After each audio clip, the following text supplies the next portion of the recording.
ఉమ్, ఈ దినం ప్రత్యేకంగా మాట్లాడుతున్న మాటల్లో జ్ఞాపకం చేసుకుంటే ఆ యొక్క మొదటి రాజుల గ్రంథంలో 18వ అధ్యాయంలో 7వ వచనం కాడ నుంచి 16వ వచనాల్లో జ్ఞాపకం చేసుకుంటే ఒక వ్యక్తి గురించి ఉంటుంది. ఆ వ్యక్తి పేరు ఓబాద్య. ఈ యొక్క ఓబాద్యాన్ని మనం జ్ఞాపకం చేసుకుంటే తన యొక్క జీవితం ఎలాంటి వాడో మనం జ్ఞాపకం చేసుకుంటే ఇతనికి ఒక మంచి పేరు అంట. రాజ్య భవనంలో రహస్య వీరుడుగా మార్చబడిన వాడిగా, అపాయంలోను అంచెల్లగా ఈ యొక్క వ్యక్తి భక్తి కలిగి నడిపించబడిన వాడిగా ఈ యొక్క వ్యక్తి కనపడుతున్నాడు. అయితే ఇక్కడ జ్ఞాపకం చేసుకుంటే ఇతడు ఏ సమయంలో ఎవరితో ఏ విధంగా నడిపించబడ్డాడో మనం గుర్తు చేసుకుందామండి. ఆహాబు యెజెబెలు ఆ యొక్క పరిపాలనలో, అంటే ఈ యొక్క ఆహాబు తన యొక్క పరిపాలన చేస్తున్న దినాలు ఇవి. అతడు ఇశ్రాయేలు ప్రజల మీదుగా కొనసాగించబడుతున్న సమయాలలో ఈ యొక్క వ్యక్తి ఆ యొక్క ప్రాంతాలలో దేవుని యొక్క ప్రవక్తల తలలు నరుకుతున్న అత్యంత భయంకరమైన కాలంలో ఈ యొక్క వ్యక్తి ఉన్నాడంట. అయితే ఆ యొక్క వ్యక్తి అక్కడ ఉన్న స్థితిని బట్టి తన ప్రాణాలను తెగించుకొని దేవునికి నమ్మకంగా నిలిచి తన యొక్క జీవితంలో ధైర్యశాలిగా ఉన్నవాడిగా కనబడుతూ ఉన్నాడు ఈ యొక్క ఓబాద్య. ఈ యొక్క ఓబాద్యాన్ని జ్ఞాపకం చేసుకుంటే ఎవరి యొక్క ఓబాద్య అంటే ఎవరంటే ఇశ్రాయేలు రాజుగా అహాబు గృహ నిహారకుడుగా, అంటే ఆ రాజు యొక్క భవనంలో అతడు అనేకమైన కార్యక్రమాలకి వ్యవహారాలకు వాటిని చూసుకుంటున్న వ్యక్తిగా, ఒక ముఖ్యమైన అధికారిగా ఉన్నవాడిగా కనబడుతూ ఉంటాడు. ఈ యొక్క వ్యక్తి ఆ దినములలో ఆ యొక్క ఆహాబు యొక్క ఇశ్రాయేలు ప్రజల మీద రాజుగా ఉన్న ఈ యొక్క ఆహాబు నిర్వాహకుడిగా ఈ యొక్క వ్యక్తి ఉన్న స్థితిని కనపడుతూ ఉంటది. అంటే ఈ యొక్క ఓబాద్య ఏ స్థితిలో ఉన్నవాడైనాను ఆ దేవుని పట్ల తన జీవితంలో భయభక్తులతో నడిపించబడేవాడిగా కనబడుతూ ఉంటాడు. ఇతడు దేవుని యొక్క సన్నిధిలో జ్ఞాపకం చేసుకుంటే ఇతడు దేవుని యందు భయభక్తులతో చిన్ననాటి నుంచి భయభక్తులతో నడిపించబడిన వాడిగా ఉన్నాడు. ఆ యొక్క మనం జ్ఞాపకం చేసుకుంటే మనం చెబుతూ ఉంటుంది, లేఖనాలు చెబుతూ ఉంటాయి, ఏ పరిస్థితుల్లోనైనా వారి జీవితాల్లో మనం నడిపించవలసిన స్థితిలో నడిపిస్తే వాడు ఎంతగా తన జీవితంలో పెద్దవాడైనా ఎన్ని శ్రమలు వచ్చినా, ఎన్ని బాధలు వచ్చినా, ఎన్ని వేదనకరమైన పరిస్థితులు ఉన్నా, అనేకమైన యొక్క వ్యతిరేకంగా మార్చబడుతున్న స్థితిలో ఉన్నా ఆ దేవుడిని విడిచిపెట్టి వేరుగా ఉండరని లేఖనాలు సెలవిస్తూ ఉంటాయి. బాలుడు నడవలసిన త్రోమ వానికి నేర్పితే వాడు చిన్నవాడు, ఆ చిన్నవాపుడు నేర్పిస్తే వాడు పెద్దవాడైనా దాని నుండి తొలగిపోడు అంటుంది. పెద్దవాడు అంటే వృద్ధుడైనా ఆ యొక్క మార్గము నుంచి తప్పిపోడు అంటుంది. ఈ యొక్క ఉపాధ్యాయులో మనం జ్ఞాపకం చేసుకుంటే ఈ యొక్క ఉపాధ్య ఒకటి గృహ నివారకుడుగా, అంటే ఆ యొక్క ప్రాంతంలో అనేకమైన కార్యక్రమాలు చూసుకునేవాడిగా అత్యంత ముఖ్యమైన అధికారిగా కనబడుతున్న వాడిగా ఉంటూ ఉంటాడు. ఇతనిలో జ్ఞాపకం చేసుకుంటే రెండో అనుభవం ఏమిటంటే ఈ యొక్క వ్యక్తి జీవితంలో ప్రాణానికి తెగించి సాహసించి తన జీవితంలో నడిపించబడిన వాడిగా కనపడుతూ ఉంటాడు. ఎలా అంటే అతడు జ్ఞాపకం చేసుకుంటే రాజు రాణి యొక్క యెజెబెలు అన్య దేవతలను ఆరాధిస్తూ దేశంలో విగ్రహారాధనను ప్రోత్సహించారు. ఆ ప్రాంతంలో ఈ యొక్క వ్యక్తిగా, అంటే ఆ విగ్రహారాధన చేస్తున్న పరిస్థితుల్లో ఈ యొక్క వ్యక్తి ఆ దినములలో అతడు తన జీవితంలో నడిపించబడుతున్న వాడిగా కనపడుతుంటాడు. ఏ స్థితిలో అయినను తన జీవితంలో ఆ యొక్క ప్రదేశంలో అతనికి కలిగిన ఆ యొక్క ప్రవక్తలను కనికరం లేకుండా ఈ యొక్క వ్యక్తి చేస్తున్న దాన్ని బట్టి అలాంటి నిర్మయం జరిగినప్పుడు కూడా అతడు గుండెను చెదిరించుకోకుండా ఆ గుండెని ఏమాత్రం తన జీవితంలో భయపడకుండా తన యొక్క స్థితిని బట్టి ప్రాణాలకు తెగించి తనలో తన స్థితిని బట్టి సాహసించిన వాడిగా కనబడుతూ ఉంటాడు. ఇతడు ఈ విధమైన స్థితిలో జ్ఞాపకం చేసుకుంటే ఈ యొక్క యెజెబెలు అంటే యెజెబెలు యొక్క జీవితాల్లో జ్ఞాపకం చేసుకుంటే ఏం చెప్తుంది? అన్య దేవతల యొక్క జీవితాలలో అంటే విగ్రహములకు ఇచ్చిన బలిని మనం తినొచ్చు అని చెబుతుంది. ఆ ప్రకటన గ్రంథంలో ఉంటది ఈ యొక్క వ్యక్తి గురించి, యెజెబెలు గురించి.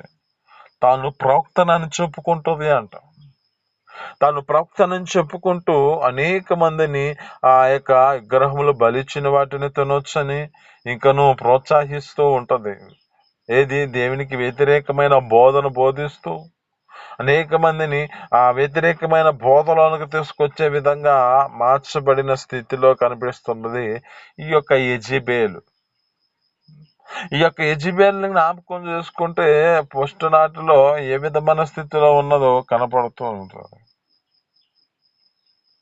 ఒక వ్యక్తి మీద ఒక పనికి మాలిన ఇద్దరు వ్యక్తులు ఎన్నుకొని అబద్ధ సాక్ష్యం పలికి ఆ పరిస్థితిని బట్టి అతనుకున్న ఆ యొక్క వనం, అతనుకున్న ఒక ద్రాక్ష తోట, అతనుకున్న అది ఒక్కటే మాత్రమే తనకున్న దానిని ఈ వ్యక్తి ఆక్రమించిన వ్యక్తిగా కనబడుతూ ఉంటుంది.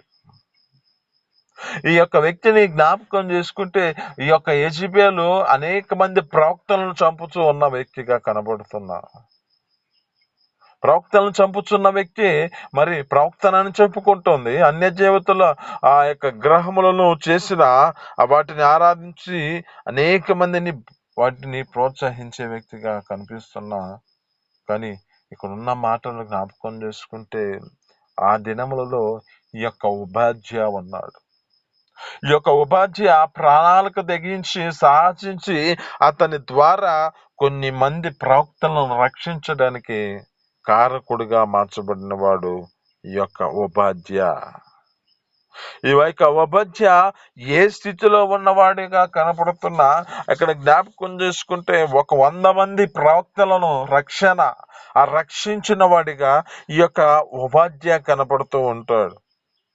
ఈ ఉపాధ్యాయ జ్ఞాపకం చేసుకుంటే ఏ స్థితిలో నడిపించబడ్డాడు? ప్రాణాలకి తన యొక్క ప్రాణంగా పెట్టి ఆ 100 మంది ప్రవక్తలను 2 గృహాలలో ఒక్కొక్క గృహంలో 50 మంది చొప్పున దాచిపెట్టాడంట. ఆమేన్, హల్లెలూయా. ఒక సేవకుని యొక్క జీవితంలో ఒక సేవకుని యొక్క బాధ్యతను వహించి ఒక సేవకుని యొక్క ప్రాణ రక్షణ కొరకై తన జీవితంలో తన ప్రాణాన్ని సాహసించి అంతగా తెగించి ఆ సేవకులని దాచిపెట్టిన వ్యక్తిగా కనపడుతూ ఉన్నాడు ఈ యొక్క ఉపాధ్యాయ. మరి ఈ దినములలో మన జీవితాలలో ఏ స్థితిలో ఉంటూ ఉన్నాం? ఒక సేవకుని యొక్క భారమును మనం భరించగలుగుతున్నామా? ఒక సేవకుని మనం రక్షించేవారిగా మనం మార్చబడుతున్నామా?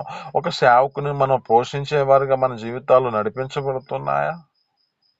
ఒక సేవకుడిని మన జీవితాలలో ఏ విధమైన చేతలను అతన్ని మన యొక్క స్థితిని బట్టి మనకున్న దాన్ని బట్టి ఆ యొక్క వ్యక్తిని మనం రక్షించే వారిగా ఎలాంటి అపాయకరమైన పరిస్థితులు లేకుండా వారి జీవితాల్లో మనం రక్షించేవారిగా వారు ఏ ప్రాంతాల్లో ఒక సువార్తను ప్రకటించుతున్న సమయాలలో మనము వారికి చేదోడుగా మనం జీవితాలు నడిపించబడుతూ ఉన్నాయా? ఎందుకంటే యెజెబెలు యొక్క ప్రేరేపణ బట్టి మత్తోన్మాదులు ఎలా లేస్తున్న పరిస్థితి కనబడుతుందో అలాగే ఈ లోకంలో అనేక మంది ప్రాంతాల్లో అనేక మంది యెజెబెలు యొక్క ప్రేరేపణ బట్టి లేస్తున్న వారు కనబడుతూ ఉంటారు. అయితే మనము దేవుని యొక్క సేవకుల కొరకై మనము కూడా త్యాగం చేసిన వారిగా మార్చబడాలి. ఈ వ్యక్తి యొక్క అనుభవంలో జ్ఞాపకం చేసుకుంటే ఈ రెండో అనుభవం ఏమిటంటే ప్రాణాలకు తెగించి తన జీవితాన్ని ఆ యొక్క స్థితిని బట్టి సేవకులని కాపాడిన వ్యక్తిగా కనబడుతున్నాడే. మరి మన జీవితంలో అలాంటి స్థితిలో సేవకులను మనం కాపాడుతూ రక్షిస్తున్నామా? ఏదో లేని వారి జీవితాల్లో మనం స్థితిని బట్టి ఏ స్థితిలో నడిపించబడుతున్నాము. ఇంకా మనం జ్ఞాపకం చేసుకుంటే ఈ యొక్క 2 అనుభవంలోనే 100 మందిని కాపాడిన వ్యక్తి అంటున్న మాటలు జ్ఞాపకం చేసుకుంటే, ఆ 2వ అనుభవంలో 2వ మాట జ్ఞాపకం చేసుకుంటే, క్షామంలోని వారిని పోషణకర్తగా ఈ యొక్క వ్యక్తి కనబడుతూ ఉంటాడు. ఆ దేశమంతటా భయంకరమైన కరువుతో అల్లాడుతున్నప్పుడు తినడానికి తిండి, తాగడానికి నీరు దొరకడమే కష్టమైన ఆ రోజులలో ఈ ఓబద్యా తన యొక్క రాజ్యవనములో వనరులను ఉపయోగించి ఆ రహస్య గృహంలో దాగి ఉన్న ప్రవక్తలను నిత్యము ఆహారము, నీళ్లు అందించి పోషించేవాడిగా కనపడుతున్నాడు. ఆమేన్, హల్లెలూయా. ఇక్కడ ఉన్న మాటల్లో జ్ఞాపకం చేసుకుంటే, ఒక సేవకుని యొక్క భారం ఎంతగా భారిస్తూ తన జీవితం నడిపించబడిన వాడిగా కనపడుతున్నాడు. కరువు దినాలలో కూడా, ఆ కరువు పరిస్థితిలో కూడా, ఆ విధమైన పరిస్థితిలో ఉన్నారని తమ జీవితాల్లో వారి కొరకై సిద్ధపరిచి వారి యొక్క రాజ్యనగరముల నుంచి అతడు తన జీవితంలో ఏ స్థితిలో ఉన్నా ఆ పరిస్థితుల్లో ఆ తినడానికి తిండిని, వారికి కావలసిన తాగడానికి నీరు, ఆ కష్ట దినాలలో కూడా వారికి తన జీవితంలో ఇచ్చిన వాడిగా కనపడుతున్నాడే. మరి మన జీవితాల్లో కూడా ఆ కరువు దినాలలో మన జీవితాల్లో ఉన్న పరిస్థితులే మనము మన జీవితాల్లో ఆస్వాదిస్తుంటూ ఉంటాం. ఎవరి సంగతి మనకెందుకులే, ఆ సేవకులు ఎలా ఉంటే మనకెందుకులే అనే పరిస్థితిలో ఉంటాం. కానీ ఇతని యొక్క సేవకుడు ఆ యొక్క సేవకుల కొరకు ఎంతగా తన జీవితాన్ని త్యాగం చేస్తున్నాడు కనబడుతుంది. 2 గృహాలలో 50 మందిని పెట్టాడంట. ఆ 50 మందిని పెట్టిన వాడు ఆ 50 మంది తినడానికి తిండి, త్రాగడానికి నీరు దొరకని కష్టమైన రోజుల్లో, ఆ రోజుల్లో కూడా అతడు అంతగా తన జీవితంలో వారి కొరకై తను ఆ విధమైన స్థితిలో నీళ్లు, ఆహారము, ఆ నిత్యము నీళ్లు అందిస్తూ పోషిస్తున్నాడని చెబుతుంది. అయినా ఆ దినములలో ఆ రాజుకి ఏదైనా తెలిస్తే తన జీవితంలో బ్రతకడని తెలిసినా ఆ దేవుని సేవకుల కోసం అతడు తన యొక్క ప్రాణం సైతం లెక్క చేయలేదు. ఆమేన్, హల్లెలూయా. నీవు కూడా దేవుని కొరకు, దేవుని యొక్క సేవకుల కొరకు నీ యొక్క జీవితంలో త్యాగం చేసేవారిగా నువ్వు మార్చబడుతున్నావా?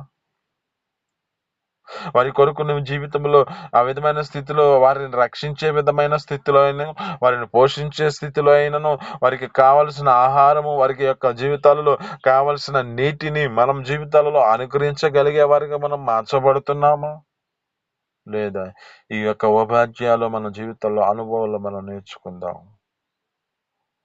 ఈ యొక్క పోస్ట్ అనుభవంలో ఈ యొక్క ఉపాధ్యాయ యొక్క జీవితంలో అతడు ఈ యొక్క ఉపాధ్యాయ ఒక ఇశ్రాయేలు ప్రజల మీద రాజుగా ఏర్పాటు చేస్తున్న వారి దగ్గర ఈ యొక్క వ్యక్తి ఒక గృహ నిర్వాహకుడిగా ఉంటే ఆ దినములలో ఆ ప్రదేశంలో అన్ని వాటి విషయంలో తెలుసుకుంటూ ఉన్న ఆ దినములలో సేవకుల కొరకు తన జీవితంలో ఆ విధమైన స్థితిలో ఉన్నాడు. అంటే ఇతనిలో మొదటి అనుభవంలో బాల్య ధనము నుంచి భయభక్తులతో నడిపించబడుతున్న వాడిగా కనబడుతూ ఉంటాడు.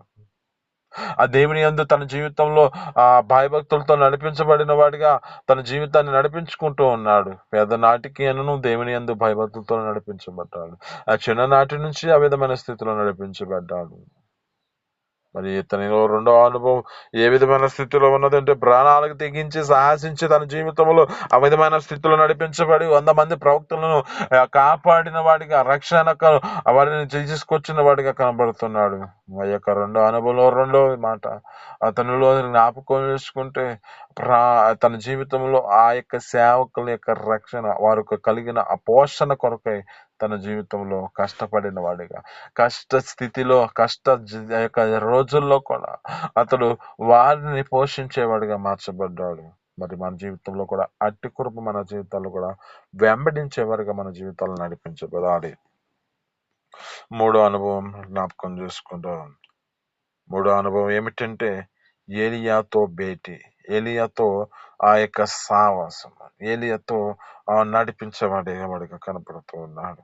ఈ యొక్క ఏలియా ఎవరు? ఆ దినాల్లో జ్ఞాపకం చేసుకుంటే సేవకుడిగా ఉన్నవాడిగా ఉన్న ఆ స్థితిలో తన జీవితంలో ఏ విధమైన పరిస్థితిలోకి వెళ్తున్నాడంటే ఆ సేవకుడు పరిగెత్తుతున్న పరిస్థితి. ఎందుకు అంటే ఒక హెచ్బిఎల్ వర్తమానం పంపించింది, రేపటి ఈనాటికి నేను చంపేస్తాను అని చెప్పి ఒక వర్తమానం పంపించిన పరిస్థితి. ఆ సేవకులను అనేక మందిని చంపిన పరిస్థితులు ఆ దినములలో ఆ సేవకుడికి ఒక మాట తెలియజేస్తున్న మాటను బట్టి ఆ వ్యక్తి పరిగెత్తుతున్న పరిస్థితి. ఎంతగా పరిగెత్తి పరిగెత్తి పరిగెత్తి ఒక చెట్టు కింద కూర్చొని దేవుని సన్నిధిలో ప్రార్థన చేస్తున్నాడు, అయ్యా ఇంక నేను చనిపోతాను, నాకు వద్దా ఇక ఈ జీవితం నాకు వద్దు అని దేవుని ఎదుట మొరపెట్టుకుంటూ ఉన్న పరిస్థితి అది. అతన్ని ఇక్కడ జ్ఞాపకం చేసుకుంటే మరణాపేక్ష గలవాడై ఆ దేవుని ఎదుట మోకరించి ప్రార్థన చేస్తున్న వాడికి కనబడుతూ ఉన్నాడు.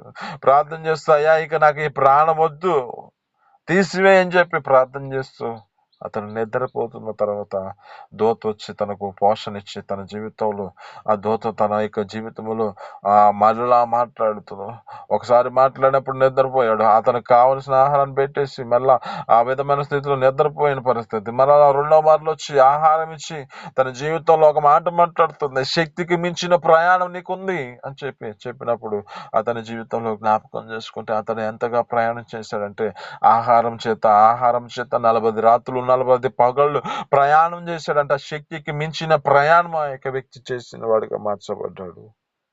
ఆ వ్యక్తితో తన జీవితంలో ఈ యొక్క ఉపాధ్య అతనితో భేటీ, అతనితో సావాసం కలిగిన వాడిగా, అంటే ఒక సేవకుని యొక్క ఆత్మ సంబంధంగా ఎదుగుదలకు తన జీవితంలో ఏ విధముగా సావాసం కలిగి ఉండాలో అట్టి సావాసం సేవకునితో సావాసం కలిగిన వాడిగా మార్చబడిన వాడు ఈ యొక్క ఉపాధ్య.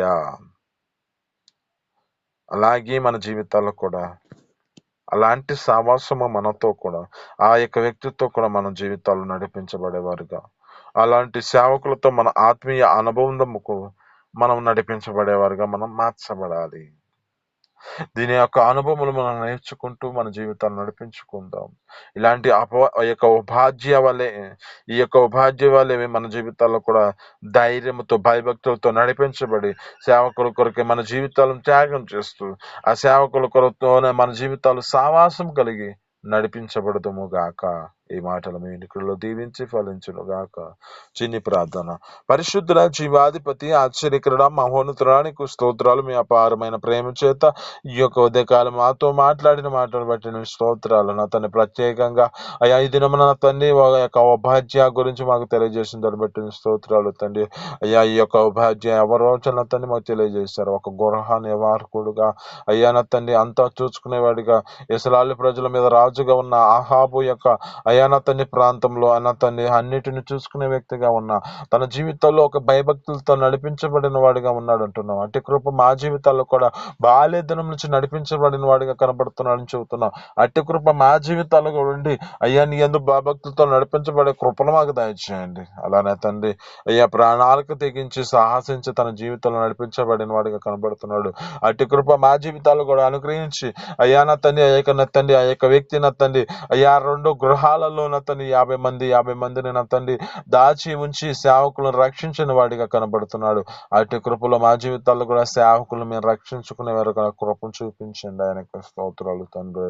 అయ్యా సేవకుల కొరకు నా తండ్రి అయ్యా యొక్క వ్యక్తి నా తండ్రి అయ్యా వారి యొక్క జీవితాల్లో కావాల్సిన ఆహారాన్ని కావాల్సిన నీటిని సమకూర్చి పోషించిన వాడిగా కనబడుతున్నాడు. అటు కృపలో మా జీవితాలు ఉండే కృపను మాకు దయచేయండి. ఆయనకు స్తోత్రాలు తండ్రి. అలానే తండ్రి ఆత్మ సంబంధంగా ఆత్మీయులతో తన జీవితాల్లో సావాసం కలిగిన వాడిగా ఉన్నాడు. అట్టి కృప మా జీవితాల్లో ఉంచి ఆ సావాసంతో మేము నింపబడి నీ సన్నిధిలో భయభక్తులతో నిత్యము కలిగి నా తండ్రి ఆ యొక్క నిత్య పరలోక రాజ్యానికి సిద్ధపాటు కలిగి ఉండే కృపను మాకు దయచేయమని యేసు పరిశుద్ధ నామమున అడిగి పొందుకొని జీవిస్తున్నాను తండ్రి. ఆమేన్.